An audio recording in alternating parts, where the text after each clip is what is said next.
निवडणूक म्हणजे फक्त कोण जिंकलं किंवा कोण हरलं इतकंच नसतं. निवडणूक म्हणजे खरं तर जनतेकडून 5 वर्षांसाठी घेतलेला एक करार.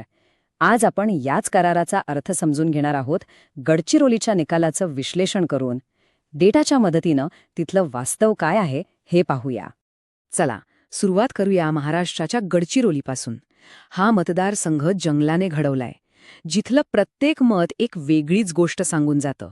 इथली माती, इथली वनं आणि इथले लोक हेच तर इथल्या राजकारणाची दिशा ठरवतात. पुढचे आकडे पाहण्याआधी आपण ज्या पायावर हे विश्लेषण उभं करतोय तो समजून घेऊ. जनादेश म्हणजे काय? तो म्हणजे लोकांनी विश्वासाने दिलेलं एक कर्ज, फक्त 5 वर्षांसाठी. आणि हो, ते कधीही परत मागितलं जाऊ शकतं.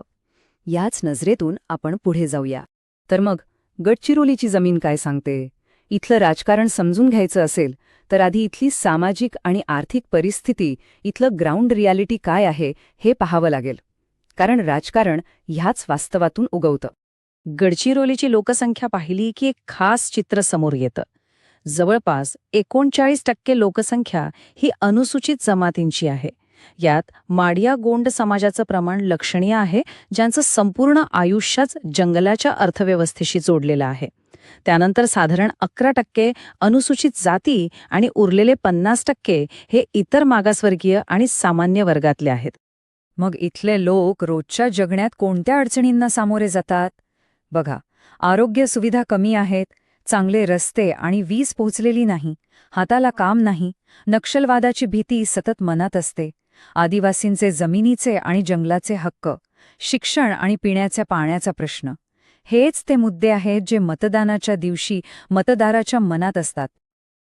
तर या सगळ्या वास्तवाचा मतपेटीवर काय परिणाम झाला?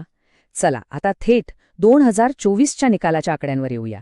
पण फक्त कोण जिंकलं, कोण हरलं यात न अडकता त्या आकड्यांच्या मागे दडलेला मतदारांचा संदेश काय आहे तो शोधूया.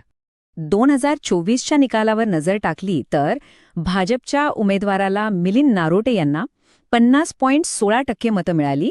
त्यांच्यासमोर काँग्रेसच्या उमेदवाराला 43.49% मतं मिळाली आणि बाकीच्यांना मिळून साधारण 6.35%. म्हणजे विजय भाजपचा झाला हे स्पष्ट आहे. पण विजयाचं अंतर किती होतं?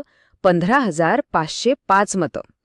आता हा आकडा एकटा पाहिला तर ठीक आहे, पण खरा खेळ तेव्हा सुरू होतो जेव्हा आपण याची तुलना मागच्या निवडणुकीशी करतो.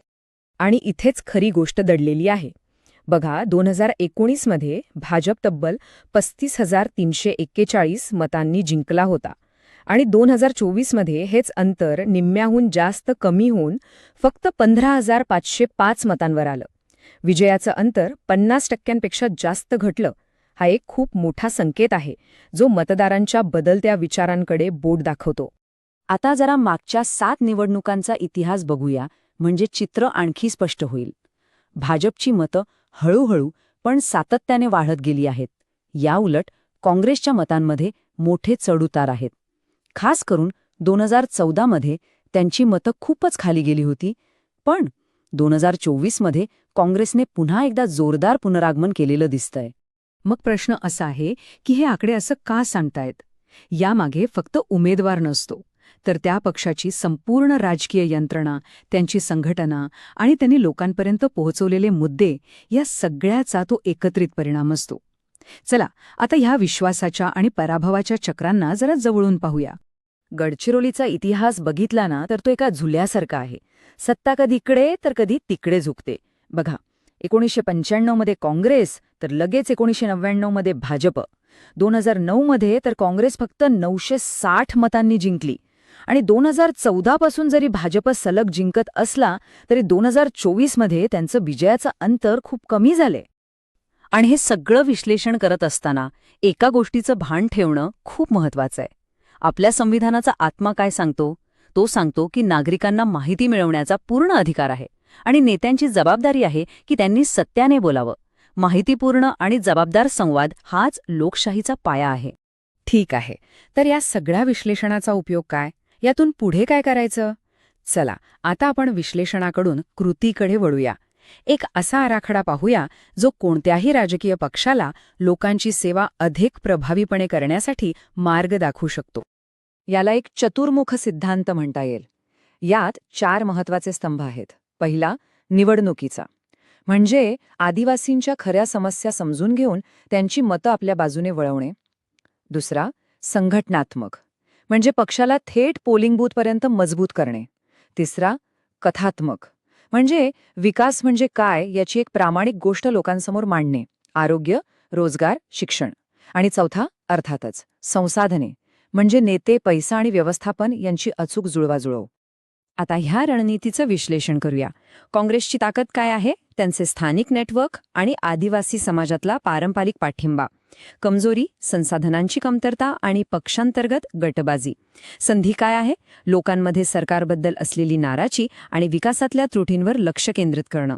आणि धोका, भाजपची तगडी संघटना आणि राष्ट्रीय पातळीवरचा त्यांचा प्रभाव.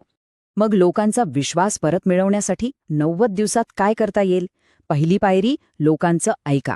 प्रत्येक गावात जाऊन त्यांच्या समस्या समजून घ्या आणि त्यावर एक 3 कलमी कार्यक्रम तयार करा. दुसरी पायरी, कृती करा. लोकांच्या तक्रारी सोडवण्यासाठी शिबिरं लावा, आरोग्य कॅम्प घ्या, सद्भावना निर्माण करा. तिसरी पायरी, एकत्र आणा. मोठ्या नेत्यांना बोलावून सभा घ्या.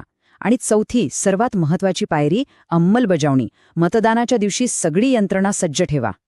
आणि हो, हे सगळं करत असताना एक गोष्ट कधीच विसरता कामा नये. गोपनीयता आणि संमती या 2 गोष्टी पवित्र आहेत. लोकांनी विश्वासाने दिलेली त्यांची वैयक्तिक माहिती अत्यंत काळजीपूर्वक सांभाळली पाहिजे. प्रत्येक व्यक्तीच्या डिजिटल प्रतिष्ठेचा आदर झालाच पाहिजे, कारण विश्वास असाच जपला जातो. चला, आता आपण समारोपाकडे येऊया. निवडणूक जिंकणं हे एक आव्हान आहेच, पण त्याहून मोठी जबाबदारी आहे मिळालेल्या जनादेशाचा सन्मान करण्याची, लोकांची सेवा करण्याची. मग भविष्याचा विचार कसा असायला हवा? या सगळ्या चर्चेचं सार काय? गडचिरोलीचे आकडे एक शांत पण स्पष्ट इशारा देतायत. ते हेच दाखवतायत की मतदार आता जागरूक झालाय, तो सगळं काही बघतोय आणि जर काम केलं नाही तर तो शिक्षा दिल्याशिवाय राहणार नाही. हे लक्षात ठेवलं पाहिजे की कोणताही विजय हा कायमचा नसतो. आणि जाता जाता एक प्रश्न, असं भविष्य शक्य आहे का जिथे विकासाच्या नावाखाली संस्कृतीचा बळी दिला जाणार नाही, जिथे होणारी प्रगती आणि समृद्धी ही शेवटच्या माणसापर्यंत पोहोचेल? गडचिरोलीसारख्या भागांसाठी हाच खरा आणि कळीचा मुद्दा आहे, आणि याचं उत्तर कदाचित राजकारणाच्याही पलीकडे जाऊन शोधावं लागेल.